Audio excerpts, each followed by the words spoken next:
Hey guys, welcome to WitchLab Wednesday Live. I'm your host, Tiffany Boggins, and today is April 7th, 2021. That's right? Yeah, April 7th. My guest tonight will be Lilith Dorsey, Voodoo priestess, author, teacher, among many other things. We're going to get into that in just a moment. All right, so what's news, guys? Like, what's going on? For me, let's see. Like I said, I got that second shot coming up, April 21st. Again, it's April already. What the hell? That's crazy. It's 2021 and it's already April. I feel like time is flying. I'm sure you all feel like you've lost time in this madness. But the trees are blooming and that's gorgeous, right? It smells nice outside.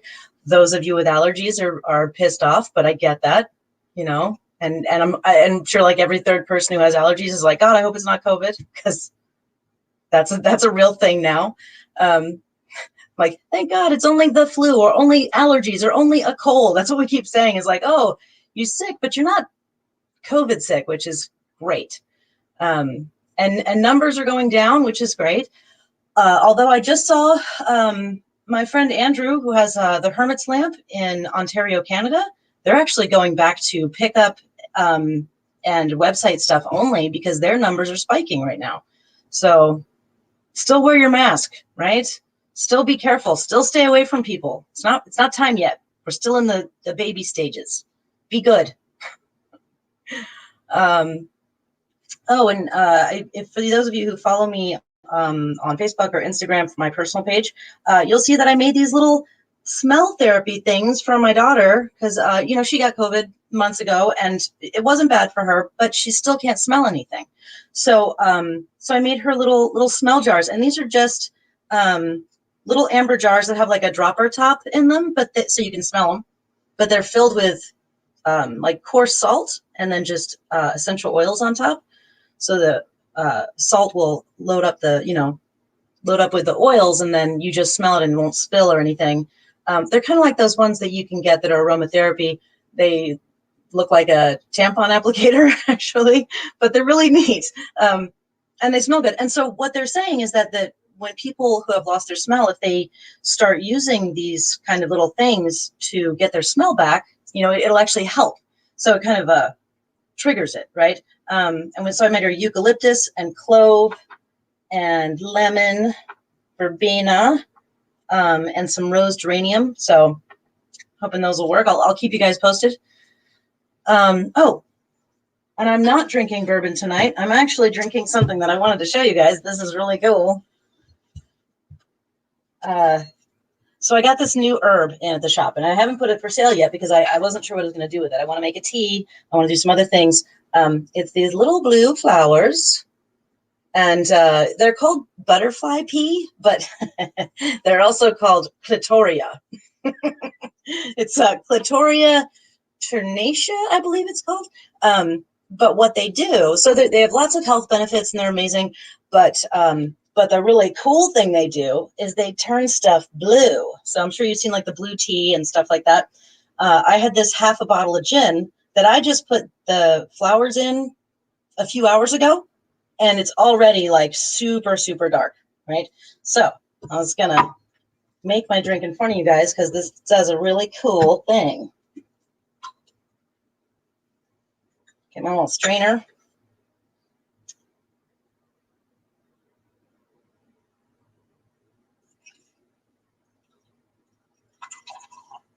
So there's the blue. I don't know if you can see it that well. And I'm going to add something to it that's going to water it down a little bit so you can see it a little better. I know it's supposed to be, tonic with your gin, but I really just thought of this before I went on, and so I got club soda. It's fine. I don't know if you can see. Okay, so you can see it's pretty blue, right? My glass has an S on it. We're going to say that's for sorcery. But here's another thing it does is that when you add any citrus to it, okay, this is supposed to work. It's going to turn it. I don't know if you guys can see the color that well. It's supposed to turn it like a purple. I have more.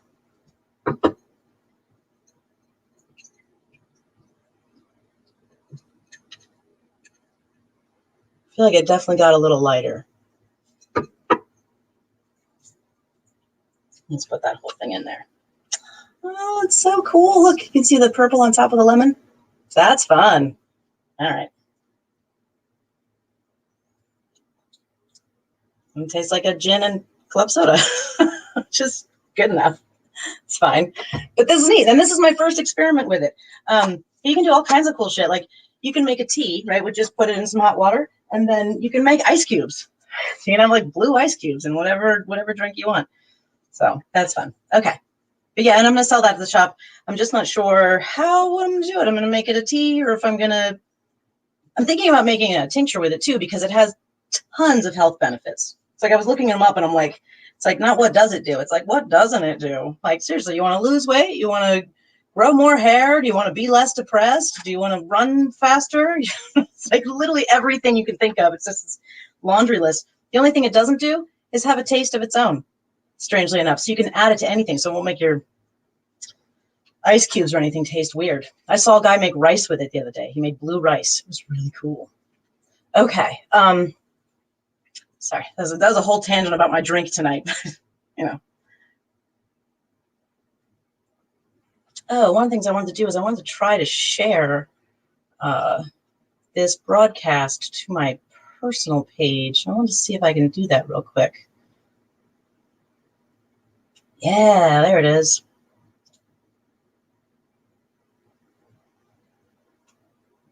Share now. All right. Did that. Okay. All right. Feel like I'm on top of my job now. Okay, the last thing I need to do before we bring out our wonderful guest is I need to tell you about what's coming up. So upcoming stuff. Tomorrow night is the second blood magic class. That's 102. Only those who took 101 can take it. And so it's just basically a reminder for you guys to not forget to sign up. Next Friday, our guest tonight is actually teaching a class. Lilith, Mama Brigitte, and the Pompajira, the dark goddesses of your dreams. And we're gonna totally get Lilith to talk about that tonight. April 21st, Stephen Intermill, the director of the Buckland Museum of Witchcraft and Magic, will be here. May 26th, Ivo Dominguez Jr. will be here to talk about his new book, The Four Elements of the Wise. June 9th, we've got Jason Mankey talking about his new book, The Horned God of the Witches. And on June 23rd, we've got Judica Illis. I know, you're all screaming like I am. Yes, it's very exciting. It's very exciting.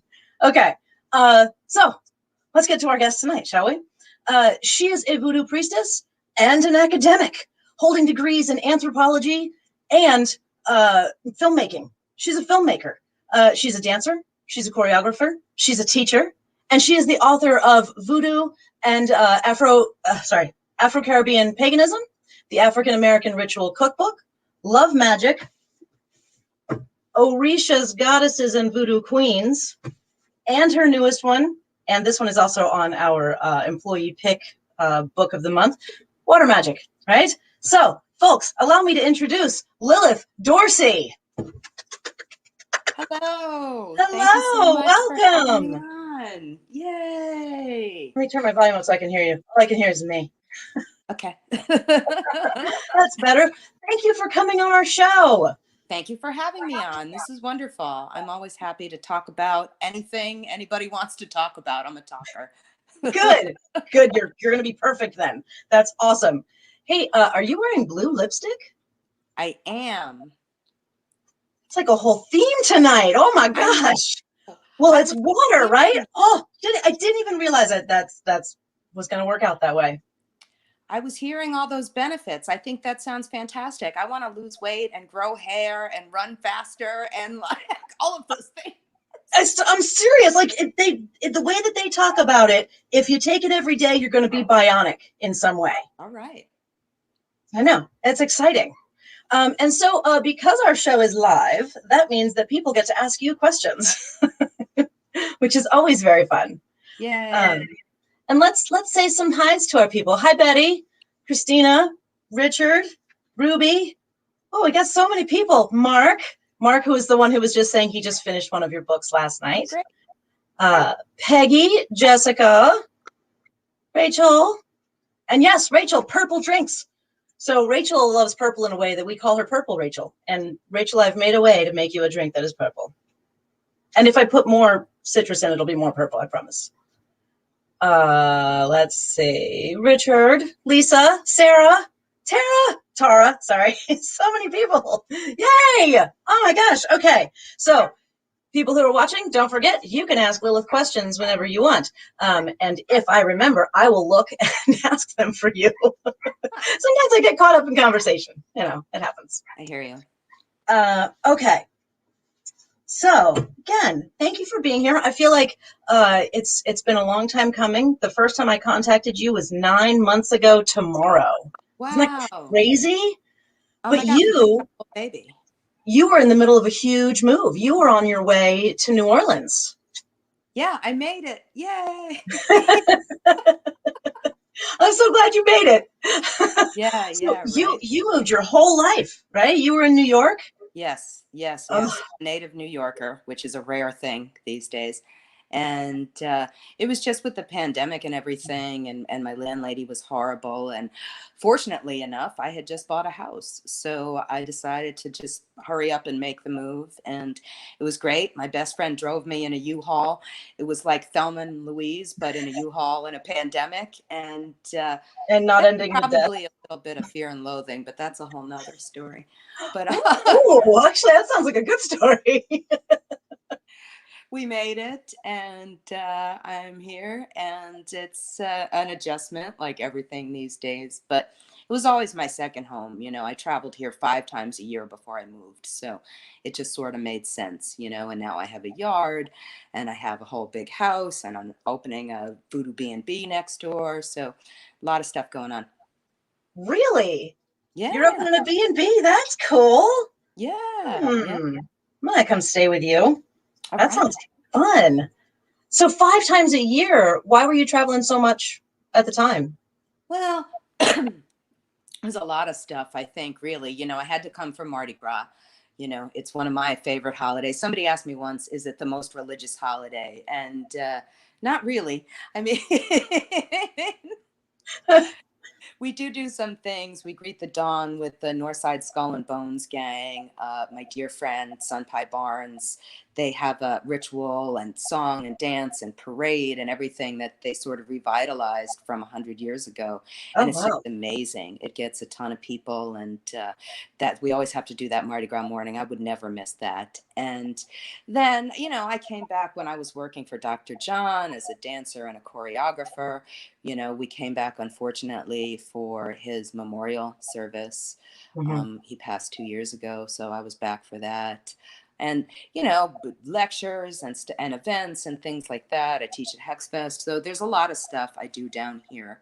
So it just sort of made sense to finally make the move. Yeah, it almost seems like more sense to leave your life there and then to, you know, do the things like visit family less than 5 times a year, right? Right. Less travel. Yeah, especially nowadays. I want to say I am also fully vaccinated at this moment. Yay me. Good job. Yes.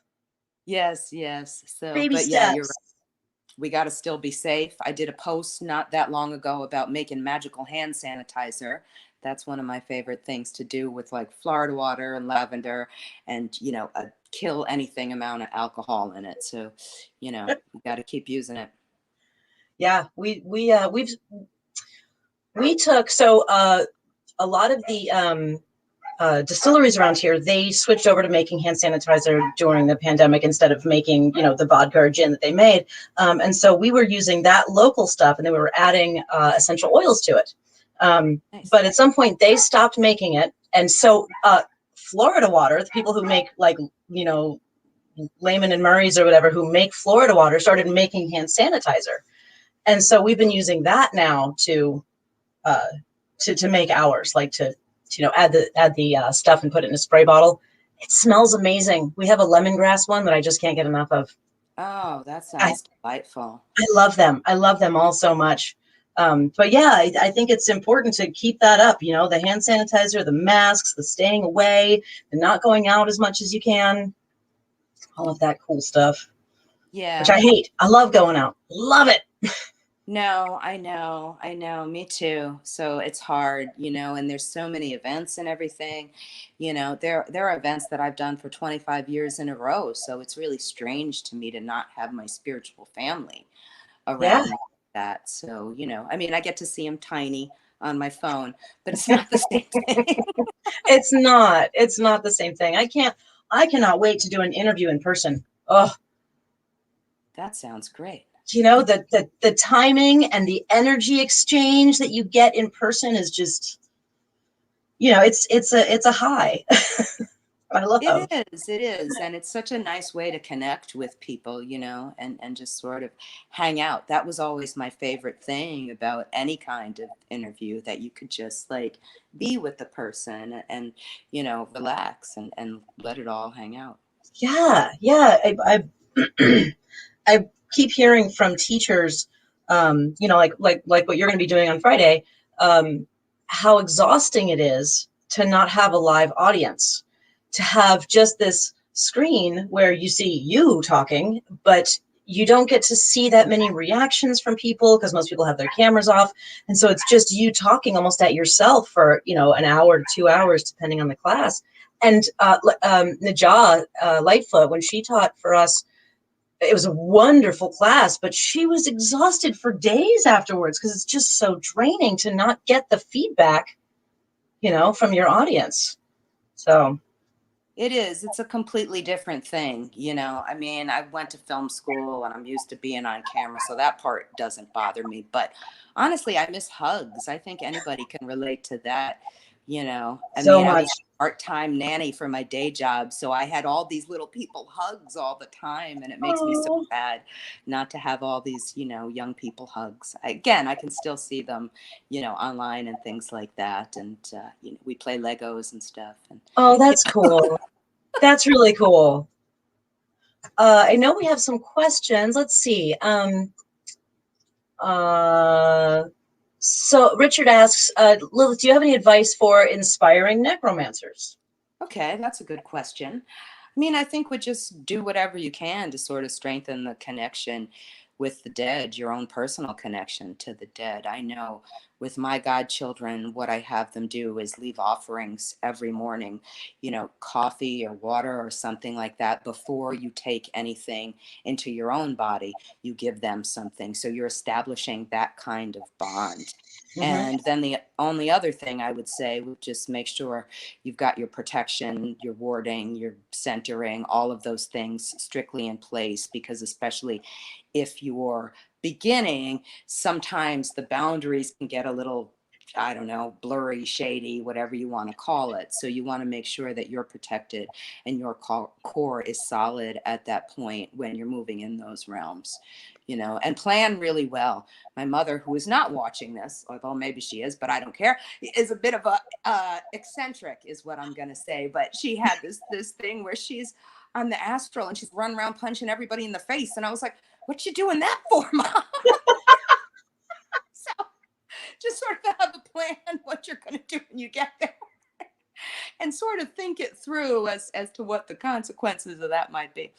Yeah, that's good. That's good advice. I like that. Yeah. Be ready, right? Because sometimes you might run into people who aren't as friendly, or maybe that it's that their message is harder to hear. Yeah, definitely. But the same way that when you're walking down the street, there's somebody who's, again, mentally unstable might have a message for you, but you want them to deliver that in a safe way, and a respectful way. You don't necessarily need them jumping in your car with you and following you home. So it's, again, about establishing these boundaries. And if you're not used to doing that, just, do your research and figure out what is the best way for you to establish your boundaries, because that's going to be personal for everybody. Some people, the same way some people use salt for grounding, or we were just talking about Florida water or things like that. Certain things are going to work better with you, and you should figure that out before you go dancing around in some of these realms just for safety's sake. Yeah, and and the good way to find out what's good for you is to go towards what draws you, right?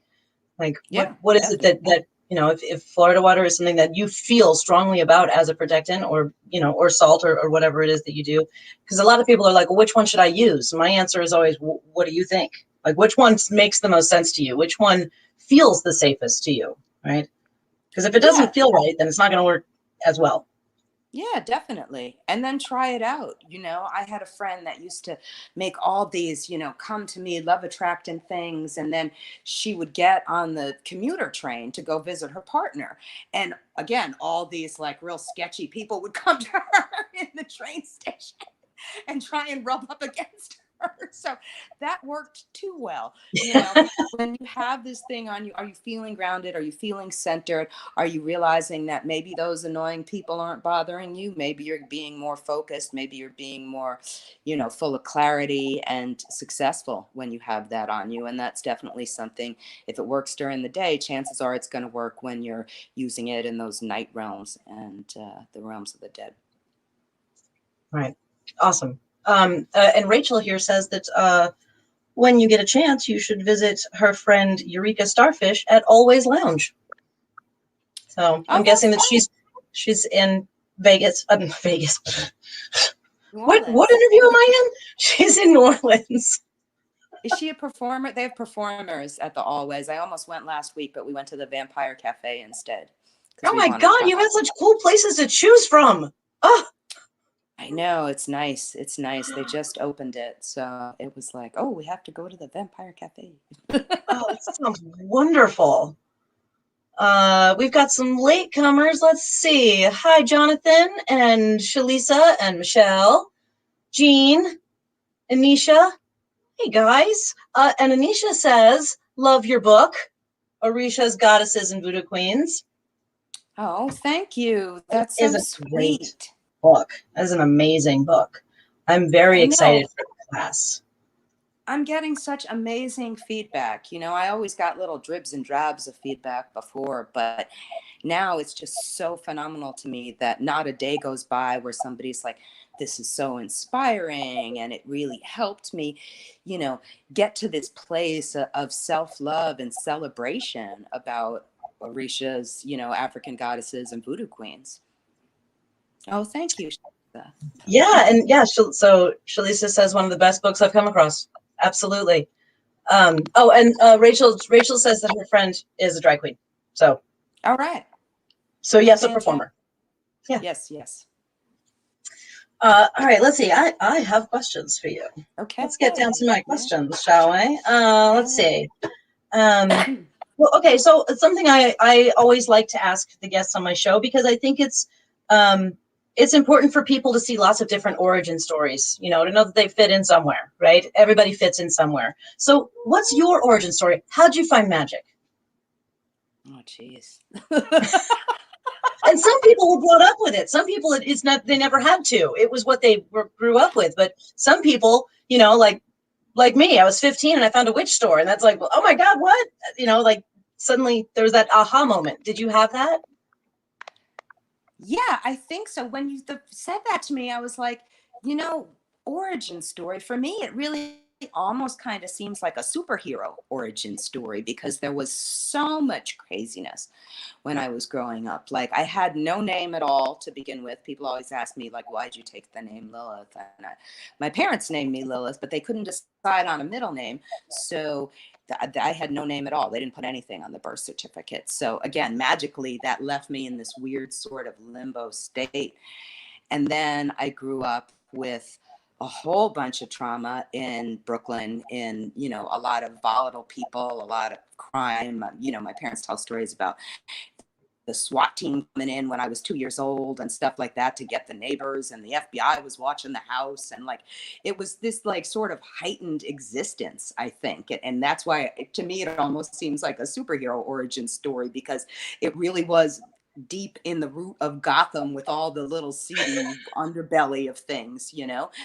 And I think I developed really good psychic skills because, you know, you want to know if the SWAT team is going to burst down the door any minute. That like trains you in a way to have heightened awareness. And I think I just sort of expanded on that throughout my life. But I remember, you know, watching Bewitched and I Dream a Genie and putting spells on my dog and, you know, trying to light bonfires. I was a horrible kid, trying to light little like magic bonfires in the bathroom sink, you know. That's wonderful.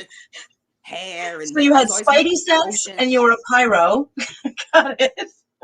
Oh yeah, definitely. And my grandfather was a trip. He was state liquor commissioner for New York State for a long time, and then again, weird of weirdness, he took a bribe at the beach because he thought nobody could bribe you at the beach, and he ended up going to prison.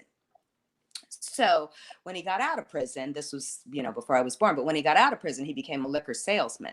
So in my head, it's like the big people were making these potions with spirits. So I decided I should make my own potions with spirits. So again, there was always all these magical concoctions that I was making and testing and trying out. And it's sort of, the people around me, they did magic sort of second nature, I would say.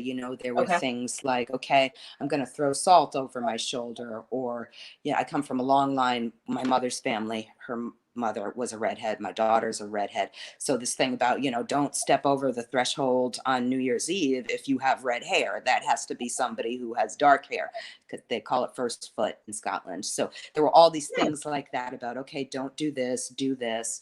You talk about Murray and Landman, Florida water. My mother's great grandmother on her father's side, so the other side of her family, always had Murray Landman Florida water. It was always used to cleanse the house. It was used to cleanse her.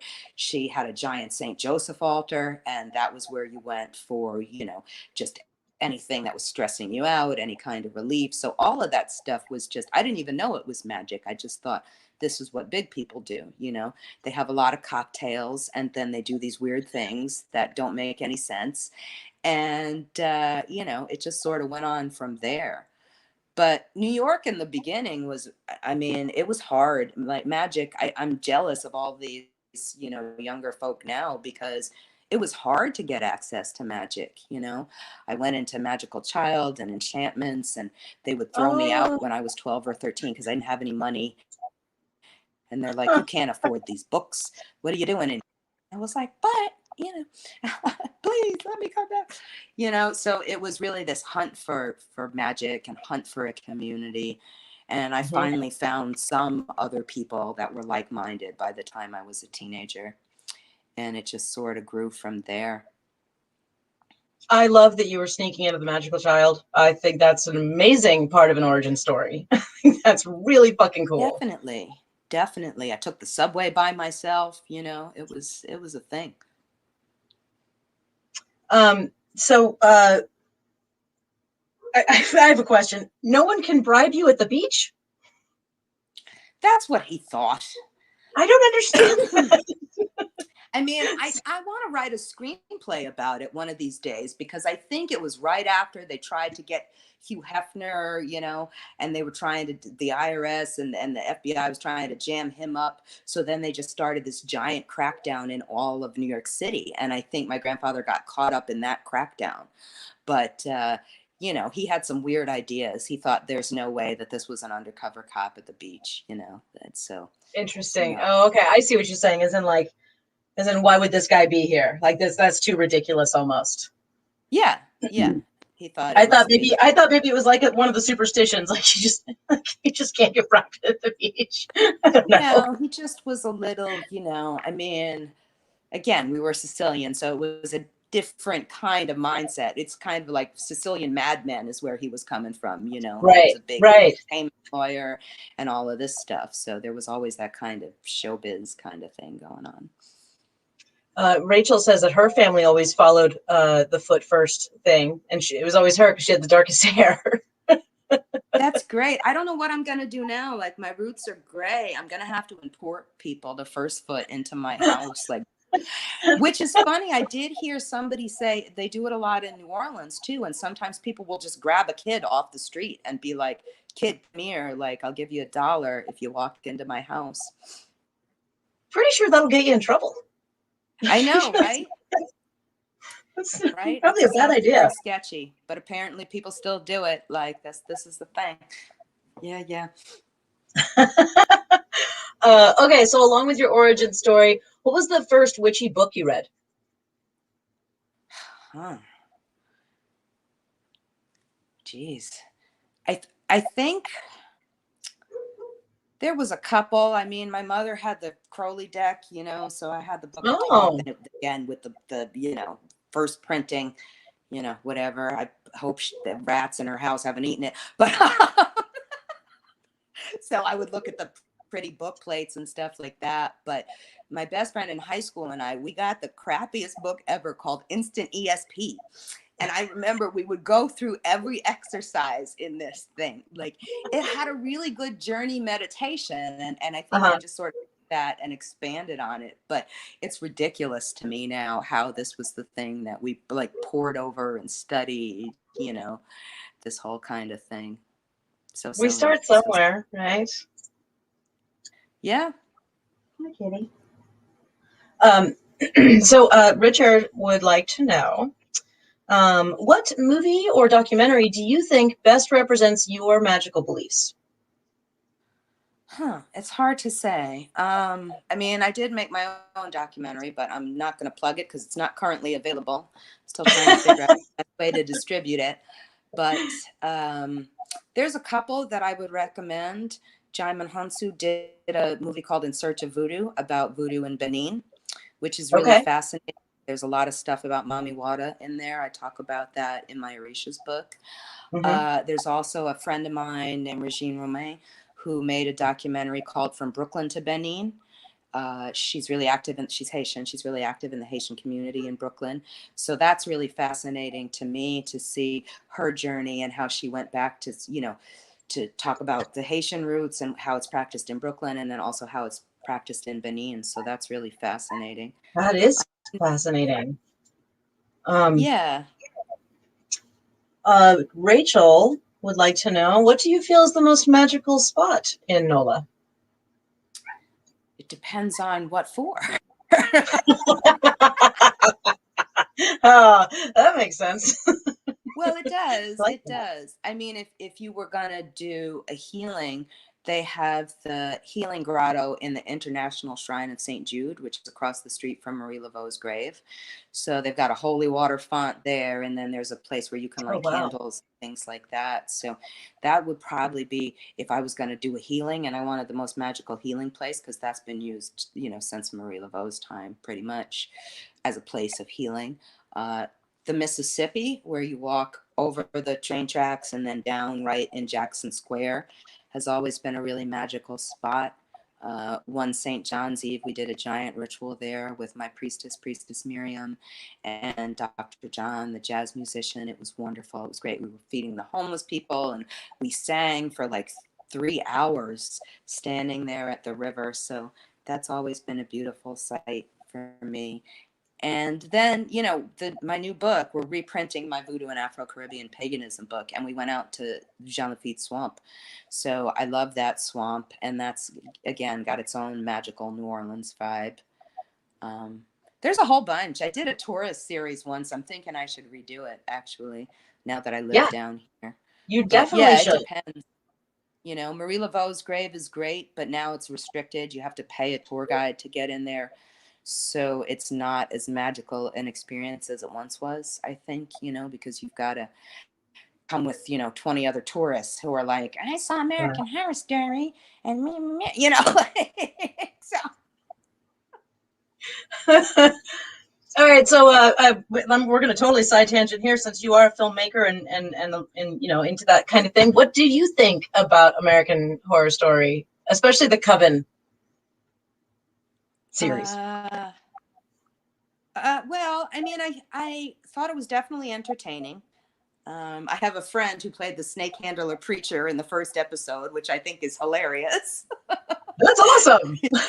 I know, he's one of my good, but the snake bit him. It's one of the, you know, so he doesn't have as fond memories of it as I do. But I love, you know, I love Angela Bassett. I love the stories. I just think people have such a tendency to collapse fiction with the truth, especially with something like that. So I think for Marie Laveau, where she's somebody that has so many myths and so many stories, and we've been trying to sort out the truth, you know, since she passed over 140 years ago. So I think by having a story like that, where there were all these, you know, poetic license, fictional license things taken with her life, that people are going to get a very different idea about who she is. And towards the end of it, she got very kind of like mean. And I don't remember anything about her good works. Like she used to run a sort of tent city for Mm-hmm. indigenous people in New Orleans that had lost their homes in her backyard. You know, she used to bring food to I remember prisoners. reading about She that. used Yeah, to yeah. all of this stuff, and nobody ever talks about that. They only talk about, oh well, Marie Laveau was evil and she did curses and, you know, all of these things. The sensationalist stuff, right? Yeah, Uh, definitely. Casey has a follow-up question. Speaking of American Horror Story Coven, how did you feel about the depiction of Papa Legba? Again, I thought it was very, you know, it was conflated with Baron Samedi or Baron Cimetière, who's very Right? different. So ever since that came out, there's been a whole bunch of people who now, for some reason, can't tell the difference. It's one of my most popular posts ever on my blog, Voodoo Universe, about like, you know, what, we all look alike to you, you know, the fact that they couldn't take the time to make a depiction of Papa Legba that had the right colors, that had the right energy, that had the right spirit, and instead turned it into this mishmash kind of thing. I mean, I appreciate what the actor did, and I was very fond of his work. But again, this was something that I think only contributed to the negative stereotypes that are attached to voodoo. Okay. Yeah, it was kind of a mishmash, right? Like the Yeah. because entertaining, awesome, but yeah, kind of weird.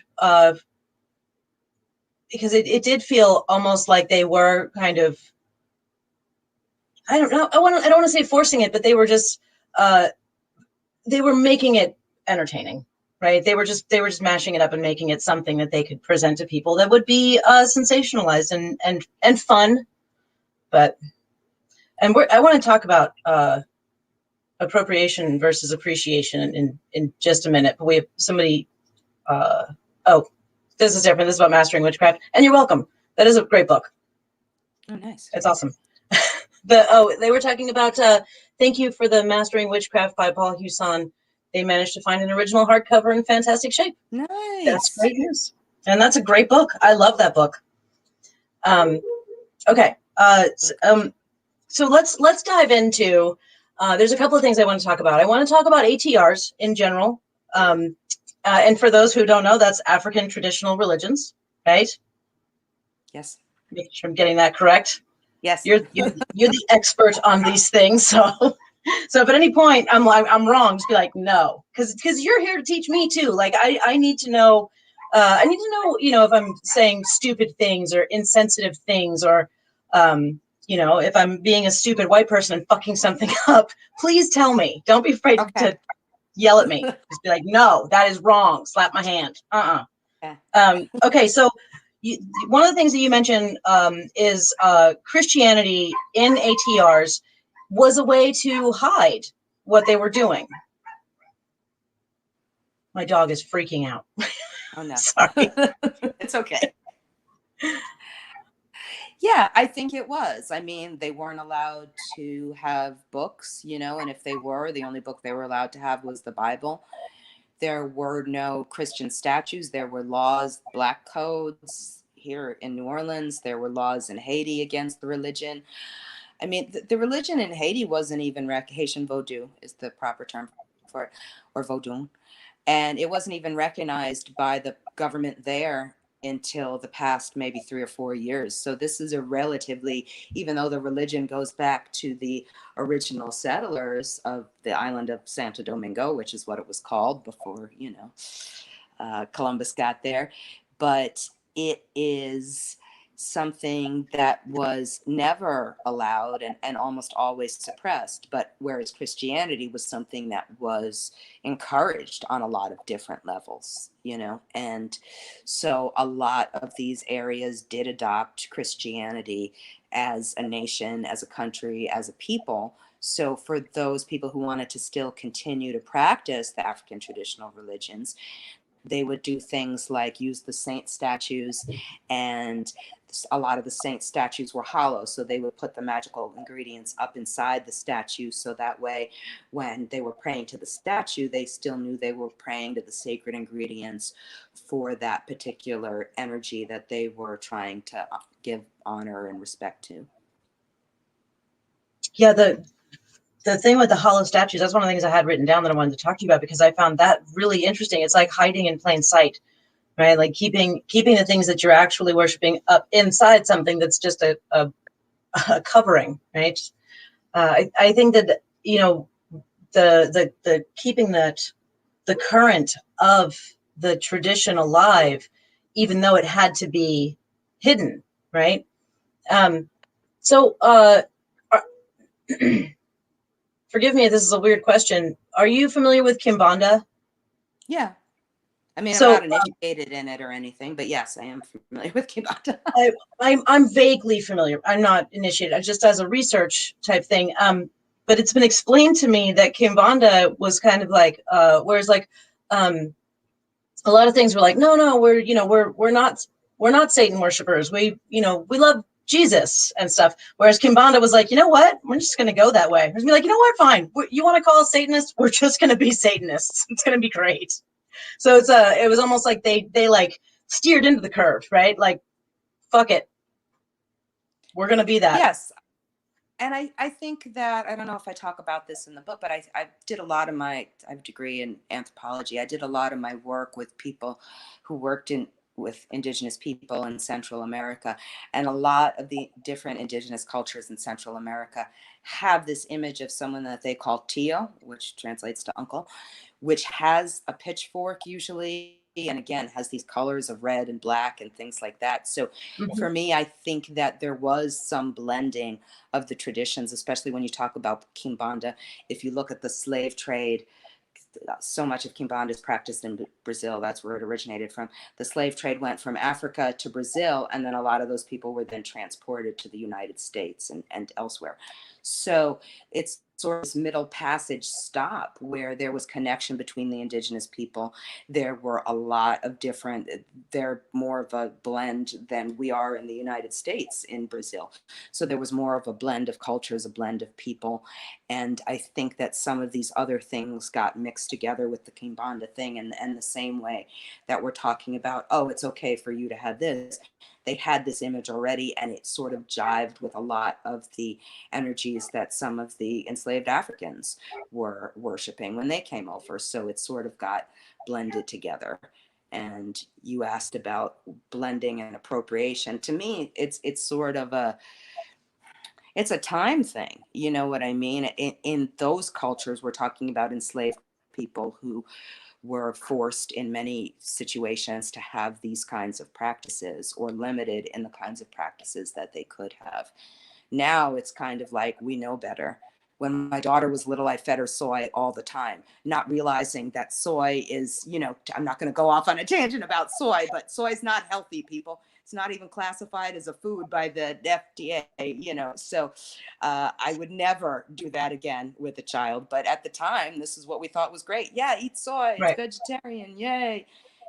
And not that healthy, really. Yeah, no, there's lots of it does like weird estrogen stuff, doesn't it? Like it's a strange thing. But I understand your point. Like we know better now. Like when we know better, we do better. So definitely. And this is a weird subject, and sometimes people get upset about this topic and some people don't. And I'm curious, how do you feel about people of other other backgrounds practicing ATRs, non people of color, like white people, Asian people, like what are your feelings on that? Well, there's two things. I mean, if somebody's questioning whether or not this practice is for them, or whether or not it would be a good idea for them to explore the practice, usually what I say is to get a reading by somebody in the tradition, because the reality of the matter is there are people of all races and all walks of life practicing the African traditional religions for whatever their particular origin story was that led them there. And if they follow in a traditional manner, then they will receive guidance from their godparents who act as sort of teachers, but also parents that can help them on their journey. And to me, that's very different than somebody with this, not to knock unverified personal gnosis, but the word unverified is in there, that people wake up and they decide, I'm a devotee of Oshun, and now I'm going to make my own Oshun religion, and I'm going to write a book about Oshun, and I'm going to do all these things. That to me is different, because the same way that we were talking about, appropriation, if I decide I'm going to start mixing all these things, I kind of know that's not how it goes. And I kind of know that's not the best idea. And I definitely know that there are teachers out there that can help guide me to the right and respectful way of doing things. So that's the first part of it. The second part of it is, to me, it's all about commodification. And as a writer and someone who's struggled to get their books published and their movies seen and everything like that, the bottom line is, if I pitch a book or I have a movie and some white person also has it, they'll sell way more than I do. I don't know if they're less scary than I am. I don't know if it's just they have access to resources I don't have. But the reality of it is, there have been a lot of people publishing and writing and teaching on these traditions that are not BIPOC. And the BIPOC have felt either not welcome or struggling to sort of just stay afloat in some of these disciplines, and especially in the public way. And I think that's sad. That is sad.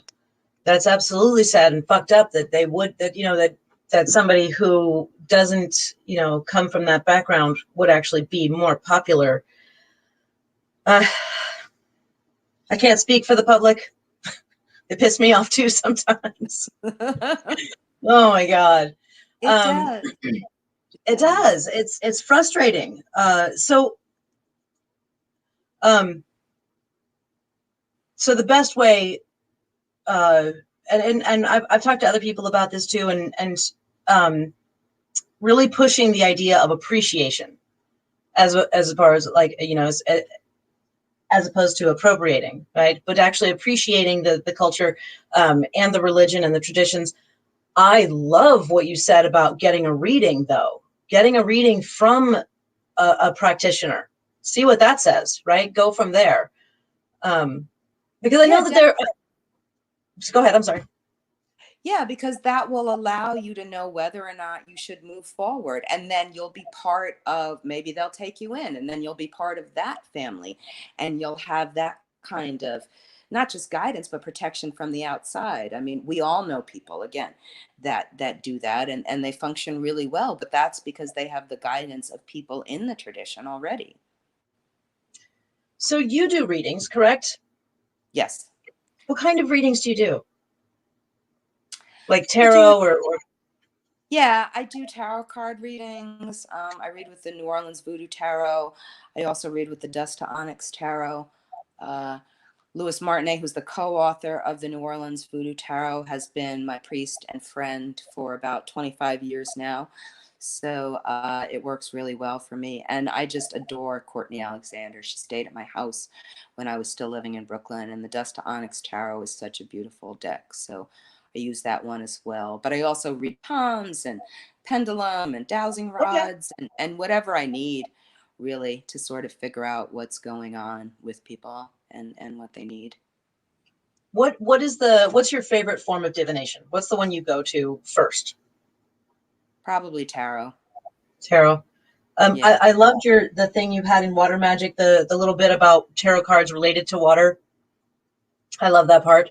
The Death card and the Moon card, and the Judgment card, which I was surprised about. It never occurred to me, even though there's tons of water on that card, it never occurred to me that it was like a water-based card before. No, it's true. It didn't really strike me either until I really started thinking about it and going into the exact imagery. And there's so many people that read cards in that way, through the images, through the thing that they're getting from the actual picture that's on the card. So for me, I definitely wanted to include it in the Water Magic book. And that was, I mean, the water magic was the first in the series, and that was something that I wanted to make sure was in there about, like, hey, wait a minute, like there's certain cards that relate to water, and there's certain, you know, deities, and there's certain animals, and there's certain, all of these things that we can attribute to specifically water in this particular context. So yeah, it was hard to write, but it was fun.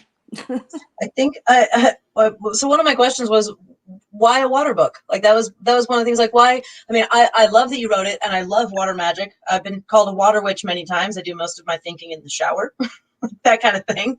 But That's great. and so it's, water magic speaks to me, but I wanted to ask you, like, why water magic? Like, why write a book on that?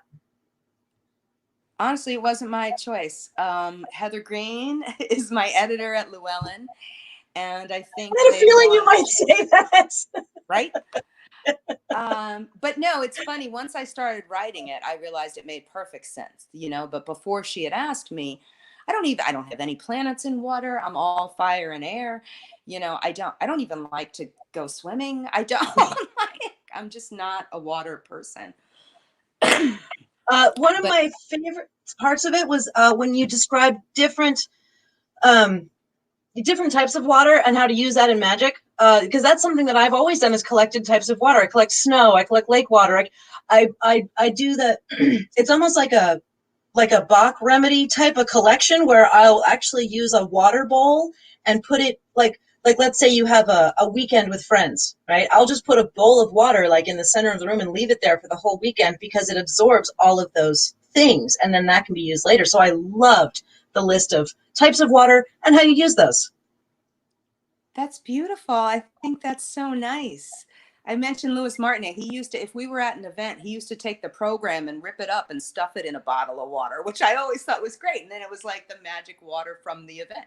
Yeah, I have random bottles of water. I didn't prop this. This is literally just sitting next to my altar because it's just what it is.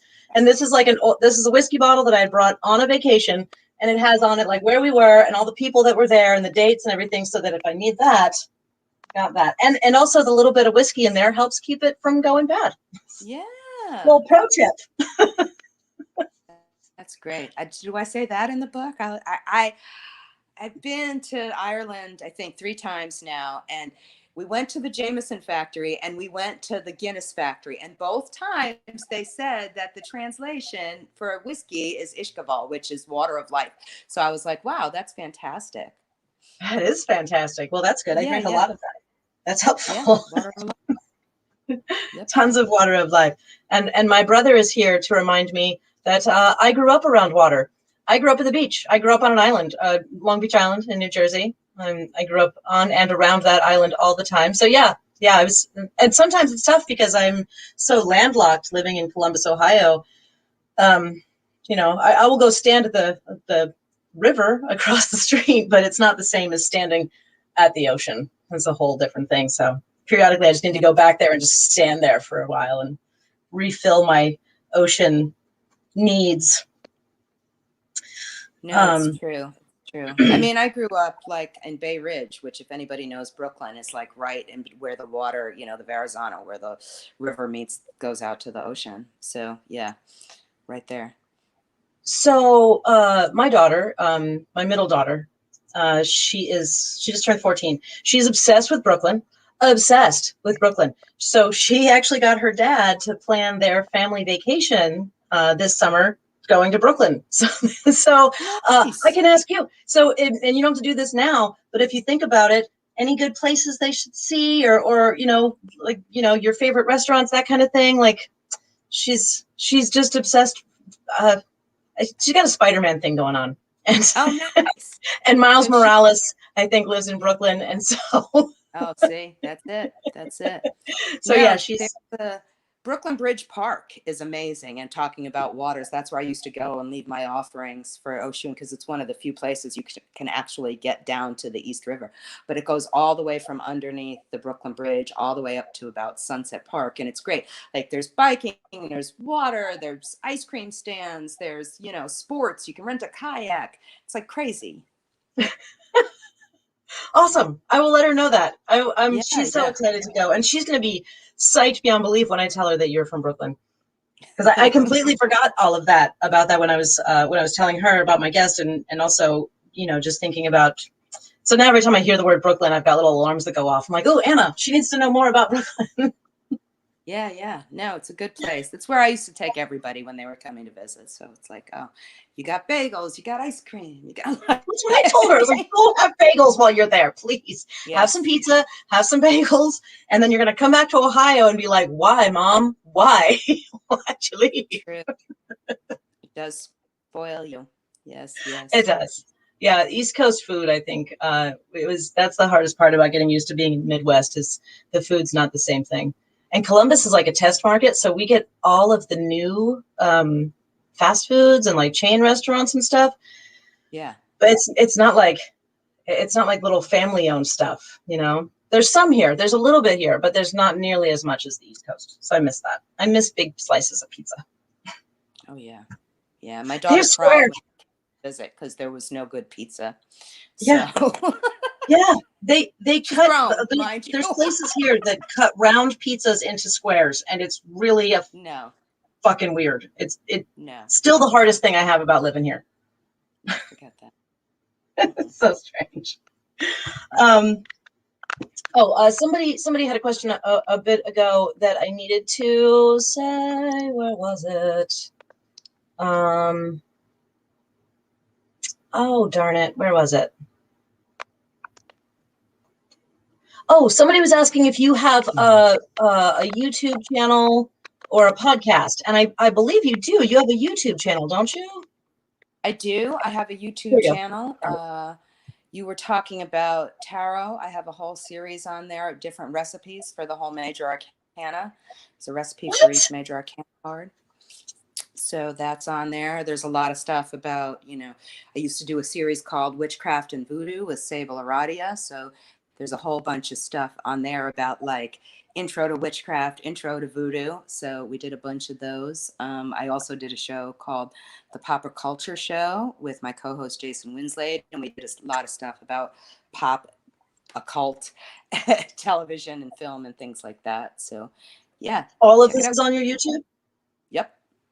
That's awesome. And it's just like Lilith Dorsey? Yep, Lilith Dorsey. You'll find beautiful. It. That's exciting. Tarot recipes? Hell yeah. Yeah, well, I was doing a reading for somebody whose son was learning disabled, and they were getting all these cards in the reading, and they wanted to help them. And I was like, wait a minute, even if this person can't mentally understand what the card means, they can still eat the food for this card and get the benefits for that energy. So I just, you know, knocked it out and did a whole series of all of it. Actually, it was supposed to be, and if anybody's out there and owns a gallery, I wanted it originally to be a gallery show, and you could walk through and sort of like stop at each card, and there's also aromatherapy and a music note and a meditation. So like, and then you would have a little snack, and then you could go on to the next card. That's amazing. What a good idea. Like a fully immersive experience into one card to feel all the different aspects and levels and ways that you can look at that. Yeah. Dude.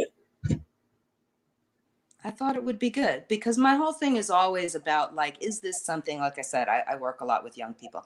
Is this something that somebody who was 2 could understand? Is it something that somebody who's 102 could understand? If I can't take my magic and put it in a package that runs the whole spectrum of individual humans that beautifully walk this earth, then I'm not any good at what I do. Well, I think you're amazing at what you do. You are inspiring tons of people to look in further to, you know, to African traditional religions, even just to appreciate them, to understand what's out there, to see, you know, what other people are doing. So, and in that vein, what advice do you have for people who are just starting on the path of witchcraft, in whatever vein of witchcraft they decide to pursue? You know, I'm going to repeat myself. I'm going to say, go back to your ancestors again. but they survived so much, you know. I look at them. My grandmother had a story about cooking a chicken dinner when she was 4 years old, and when I went back and did the math, that was during the 1918 pandemic, you know. So there she was, 4 years old. She decided she was so Virgo. She was such a Virgo. She was going to feed her whole family, put the bird in the oven, cooked it, whatever, didn't burn herself, didn't burn the house down, and fed everybody. But they had struggles, and they That's amazing. understand that we have struggles, you know. So they had solutions as well, or you wouldn't be here today. So, you know, you don't have to honor anybody who was a prick. I certainly don't, but you know, Yeah. the ones that were kind and loving and caring and, you know, strong, you can honor them and strengthen that connection. And again, by building up that energy, that relationship, they'll start to show you things. Okay. That's excellent advice. That's excellent. And you know what the advice breaks down to also is do the work, right? Yeah. Like you actually have to do the work. But I like the direction of the work that you're talking about, right? Connecting to that which came before you so that you can build that relationship, which is great not only for moving forward, but also, like you said, for, you know, for feeling grounded in protection. If you're in touch with the right aspects, then they can actually help you to feel protected, which is great for Right. moving forward in any magical path. Yeah, yeah. I mean, thank you for saying that, because I think that was really what I was getting at, that you've got to do the work. There's got to be some kind of ritual practice. You've got to show them that you mean it. It's not all about the blue lipstick and the, you know, whatever, fake leather. It's about something else. That stuff helps though. Yeah, we love it. It's great. Makes You you feel know, fun. yeah, yeah. Look good, feel I mean, good. I'm all about that. Yes, yes. But because there's the practice and there's the work, but then there's also the fun part, you know, you get to sure, be a witch, of course. which is Of course, amazing. yeah. I was like, rock on. Yeah, yeah. It is amazing. It's a fucking amazing lifestyle. So Indigo Ortiz says the Brooklyn witches miss you. Oh, Indigo, I love you. Yay. I know. I want to go back and visit. I do. I do. I'm all vaccinated now. I'm go back and visit. Indigo, So are be you my 2 weeks past your second vaccination then? we got the Johnson and Johnson. Oh, so you're just a one shot, one and done type of thing. Yep. Yep. Yep. Yep. My best Good friend for and you. I drove to Mississippi because apparently you're allowed to live in Louisiana and get vaccinated in Mississippi. So we did, and we got it over a month ago now. Nice. Oh, so you're all good. Excellent. Yeah. Yeah. So Betty says, tarot immersion, gallery or amusement park, right? Yes. That's right? the answer to that question. Yes. Hell yeah. Yeah. Oh my God, Yeah. tarot rides? Oh my God, could you imagine what the devil ride looks like? Ooh, Oh my gosh. I'm in. I'm all in on that. I love old horror. I love old haunted houses, especially where you have to like get in a little car and ricketily Oh go yes. down the thing. I'm all about it. Yeah. I know they're death traps, but I love them. I actually performed at the Freak Museum in Coney Island, so I know all about these things. Oh yes. With my dear friend Fat Mandy. Yeah, yeah, it was great. We were in the sideshow. It was great. Oh, that's wonderful. Okay, so we've got a couple of things. Okay, Mark says he's really excited about the class. Love the Orisha book and need to get the others. And I felt like I got to know the beings in the Orisha book from the words and the energy. Oh, thank you. That's so nice. That's what So I was going. I know that Mark is signed up for the class next Friday. Do you want to talk a little bit? You want to give us a little teaser about that class? Like tell us what, not what's in it, but, the kind of general feel that we can expect. Yeah, it's all about Lilith and Mama Brigitte and Bambajira. And I think I call it the Dark Goddesses Workshop because these were so maligned for so long. I mean, everybody knows about Lilith and this whole connection to demons and stuff like that. Everybody on my Facebook is laughing because somebody called me the other day for an interview and went, "Are you the demon lady?" And I saw that. I was laughing so hard. I'm like, oh my. I Wow. guess she got a book from somebody calling themselves the Demon Lady. But anyway, but there is this whole negativity. And if we look back throughout herstory, forget history, I'm going to go with herstory. And there's so many times that this misogynistic, male dominated society took these goddesses, took these beautiful beings and energies that were there to help women and children, and sort of squished them and turned them into something dirty and ugly. And this for me is about reclaiming. So we talk about Lilith, and we talk about how she went from, in reality, being sort of a doula midwife type of goddess, and got turned into this, evil thing that eats babies, because Mm-hmm. they didn't want people to deviate from, Judeo-Christian religion. And then we Mm-hmm. talk about Mama Brigitte, who's one of my favorite. I won't lift up my leg, but I have a tattoo from Mama Brigitte. And she is sort of the foremother in Haitian Voodoo. She's the grandmother to everybody. She's the first woman buried in the cemetery. And to me, she's really about this ancestor energy that I've been talking about all night, that there's this wisdom that comes from all these women that came before. And that's what's represented by her.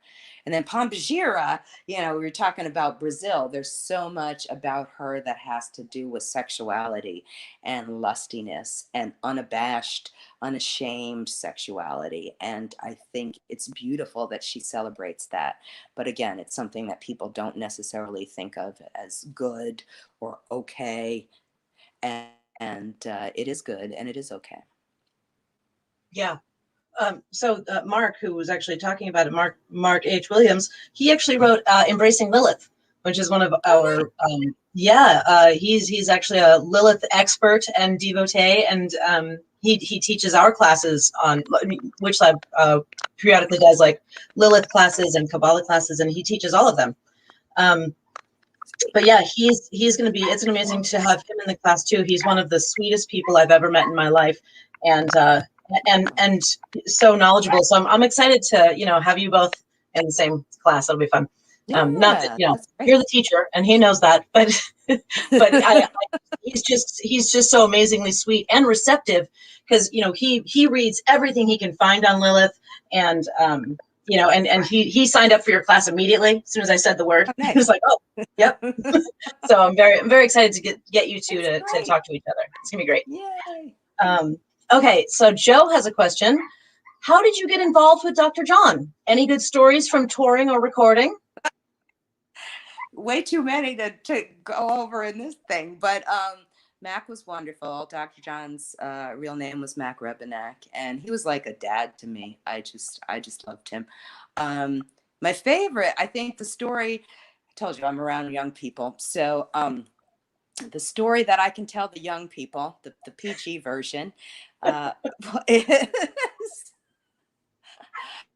one time there's a couple, but one time I was in a costume fitting, and we were on the road. We did Bonnaroo, and then we did a couple other shows, and then we came back and we did Jazz Fest, and we were on the road, and I was having a costume fitting, and my costume wasn't all the way finished, so it was a little bit risque. I mean, not risque for a pagan event, but risque for like some small town in Tennessee that I'm going to go run across the hotel parking lot and go to Wendy's to get a cheeseburger, So I'm like, oh, I don't know if I can go. I'm afraid my bits are hanging out. And he tells this story about some guy that went to the store wearing nothing but an American flag. I was like, oh, that's great. Yeah, that's wonderful. Yeah. So that was entertaining. But yeah, there's a ton of stories. He used to live with a friend of mine, and she came home once, and there were frog legs on the ceiling. He was making gumbo, and we still to this day do not know how he got the frog legs on the ceiling. Like, he did love to cook, but yeah, it was a lot of fun. And I miss all those people. A lot of them. His drummer Herman Roscoe's not with us anymore, and and I miss Mac every day. Yeah, I saw your post about missing him just recently. It's sad when we lose people, especially people who affect us so much. So, but all I keep thinking is about, like, you know, when you cook pasta and you like throw the spaghetti on the thing to see if it's done. Is that what you do with frog legs too? Right? You throw them on the stuff, and yeah. I mean, my first interview, I went to go see if I was going to get the dancing choreography gig. He said to me, he was like, "It's all good what you do, Lil, as long as all your clothes come off." And I was like, "What?" Like, Wow. go on stage at Bonnaroo and take my clothes off. I mean, I'm witchy. I could do it, but at that point, I think I was in my late 30s, you know, and I was like, I don't know if everybody, and I had 2 kids. I don't know if everybody wants to see all that. Like, so, but the manager said, don't do it. He told me to keep my clothes on because Vice used to shut it down back in the day. So I didn't need to take my clothes off. And I said I could blame it all on Peter. So it's good. It was good. Well, that's good. Oh Yeah. my God. Oh my God. But on the other note, I'm sure everyone wanted to see you naked anyway, you know, because Oh, thank 30 is, as we know, 30 is not old, by the way. I know, but I had 2 kids. I nursed 2 kids, you know, whatever. The girls are not in top shape, literally.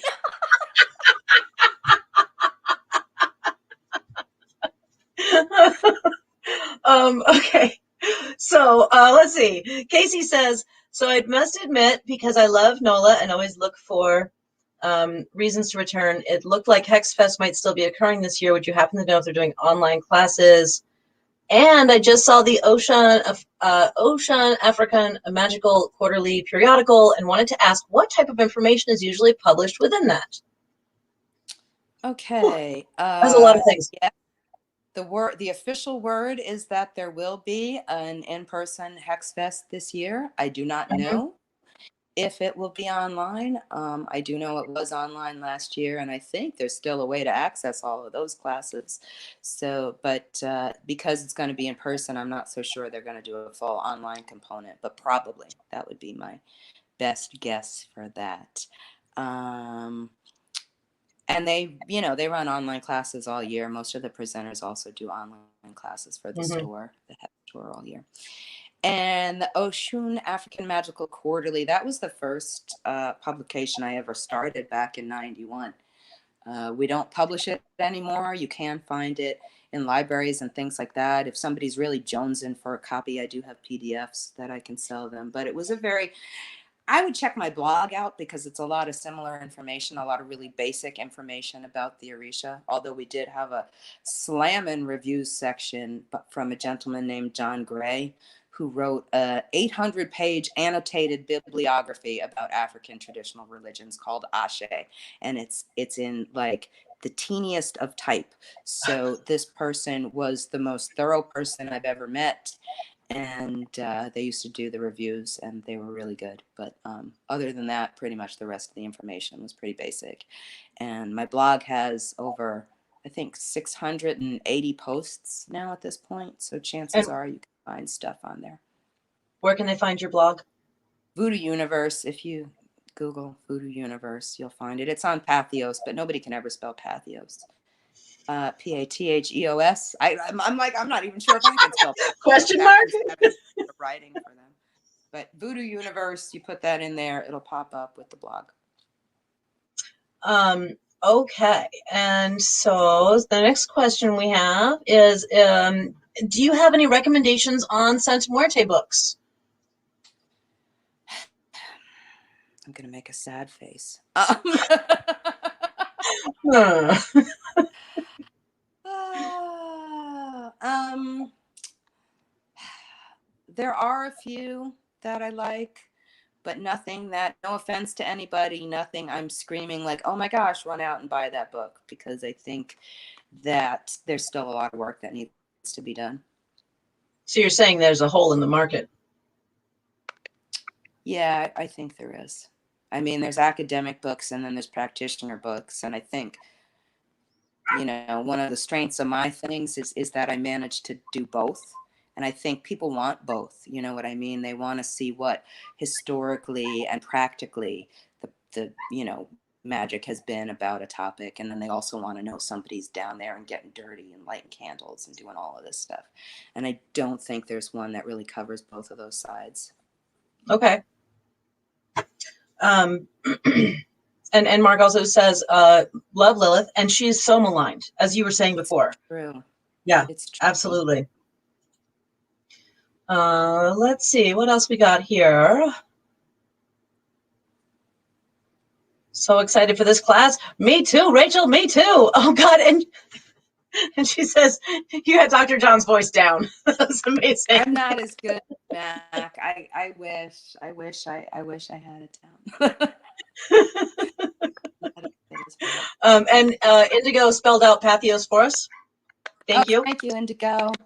Excellent. Okay. What's next? Okay. I think that I have asked all of the questions that I had here so far. But I loved the magic, the water magic book. I really did.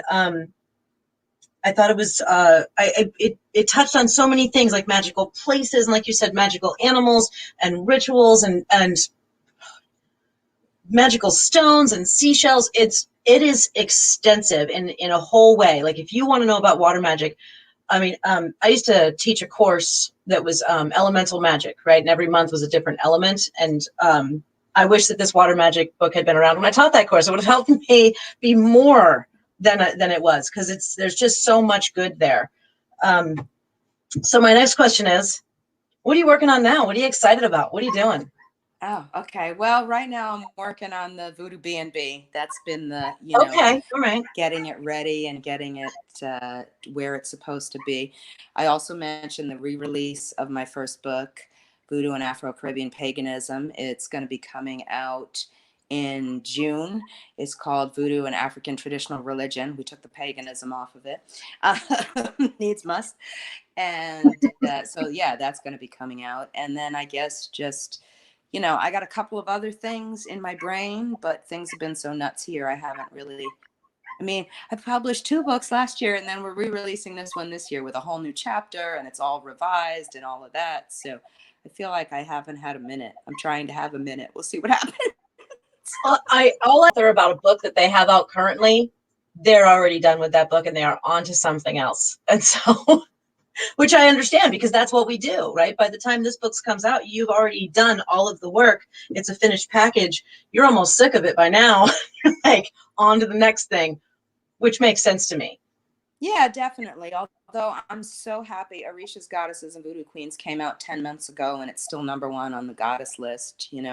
Like, I'm so proud of that people are still picking it up and finding it now, even though it's been so long since it was released. So it has really kind of been a year where I'm just sort of promoting 3 books all at once, because they're all, they're all out there. They're all, current. They're all, recent in my brain anyway.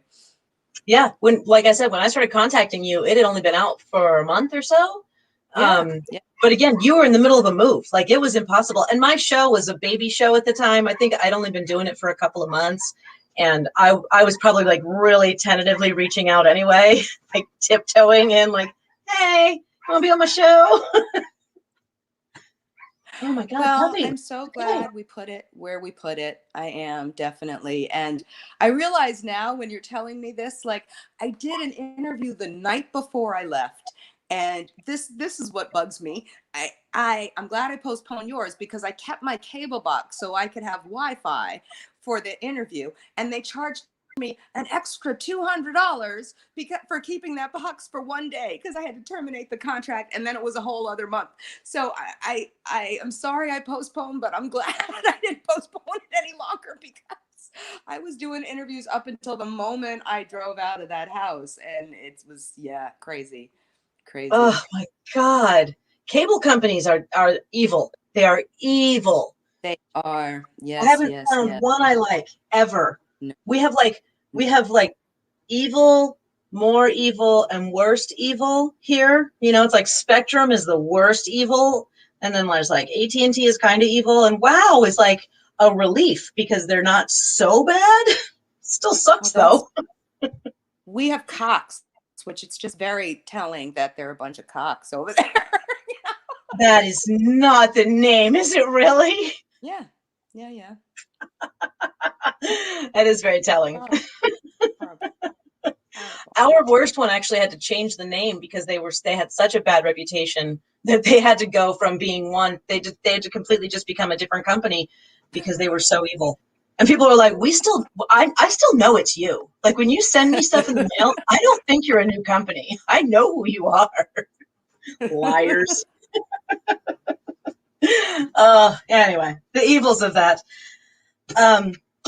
Okay, it's almost 10. I'm not going to keep you any longer. We have had a most amazing conversation. This has been awesome, and I can't wait to see you in person. Maybe at Hex Fest. I have tickets. So, Yay. oh, and that reminds me, Tony popped on. There she is. So good to see you too. So Tony and I are rooming together at Hex Fest. Oh, so, nice. Party house. Fantastic. That's beautiful. It's going to be fun. I can be there. Tell all the people, I know we've talked about it throughout the night, but let's just quick, like a recap. Where are all the places that people can find you? Well, they can check my website, lilithdorsey.com. That has everything on there, I hope. And sometimes technically, it still says that your new book is coming out in 2017 or something. Oh, okay. See, that's what happens when you don't have good help. I'm the help, but all right. So, no, I feel you. I do, because a lot of times I'll look at authors' pages and I'm like, they haven't updated their about in a while. Right. That happens. Right. You're busy. I know. It's true. It's true. The struggle is real. But yes, so they can find my blog, Voodoo Universe at Pathos, which Indigo just spelled out. They can find the books anywhere books are sold. I know a lot of people like to do independent bookstores and things like that. So they can go to IndieBound and find the independent bookstore that's closest to them from her. WitchLab has at least 2 of your books right now. Yay. Go there. Right. Okay. I don't have your Love Magic book, which I want to get. Man. Anybody wants a sticker, they can email me at voodoouniverse@yahoo.com. I have stickers. I'm like, where are they? Here they are. I have stickers for the voodoouniverse@yahoo.com. Yes. And yeah, they can inquire there if they want a reading or anything like that. And I'm on YouTube, Instagram. I want to get Insta famous. Come on, help me out. If you want to get Insta famous, you got to do TikTok, is what I hear. I know. We have a TikTok, and I don't even do it. Abigail, my social media person, does it, and she's fucking amazing. But yeah, from what I understand, TikTok is the wave of the future. I know. I'm so old school, but yes. I have an author page on Facebook. That's really old school. I'm still on Twitter. All of these things, old school. Indigo says, join me on TikTok. I will. Join me. I know. We'll belly dance. It'll be beautiful. Yes. That would make an amazing TikTok, right? That's what I'm saying. Yeah. Well, peoples, thank you. I want to thank all the people watching. I want to thank Lilith Dorsey, our wonderful guest. I hope everybody has a wonderful week. The next time I will be back is in 2 weeks when I will be here with Steve Intermill, the director of the Buckland Museum of Witchcraft and Magic. All of you have a wonderful evening. Lilith, I cannot thank you enough. This was amazing. I love talking to you, and I cannot wait to talk to you in person. Yay! Thank you. All right. Good night, everybody. Good night. I love you all. I was like, Carol Burnett.